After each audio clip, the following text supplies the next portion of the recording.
ఏ ఏ మతంలో అసలు వివక్ష అసలే లేదు అని గ్రహించి తన జీవిత పరమాంకంలో బుద్ధిజంలోకి పోతూ ఆ బుద్ధిజానికి సంబంధించిన అనేక మౌలిక సూత్రాలని మన భారత రాజ్యాంగంలో పొందుపరిచి సత్యమేవ జయతే అనేది మనకి బోధిస్తూ అది రాజ్యాంగంలో పొందుపరిచి ఇవాళ మనము ఊపిరి పీల్చుకునే స్థాయికి అట్లనే బడుగు బలహీన వర్గాల అభ్యున్నతికి భారతదేశ సమగ్ర అభివృద్ధికి వివక్షకి లేకుండా చేయడానికి తన జీవితాన్ని అర్పించినటువంటి మహనీయుడు డాక్టర్ బాబాసాహెబ్ అంటేనే అందరికీ తండ్రి లాంటి వాడు అని అర్థం.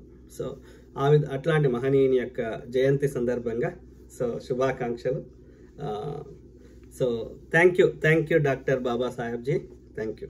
Okay, we Jai Bhim and we follow your footsteps. మీరు చూపిన మార్గాన్ని అనుసరిస్తూ వివక్షకు వ్యతిరేకంగా పోరాడుతూ అందరూ బాగుండాలి, అందులో మనం ఉండాలి అనే మీ యొక్క సిద్ధాంతంతో ఏకీభవిస్తూ మీరు చూపెట్టిన మార్గంలో నడుచుకుంటాం బాబాసాహెబ్ జీ. జై భీమ్, జై భీమ్రావ్ అంబేద్కర్ జీ.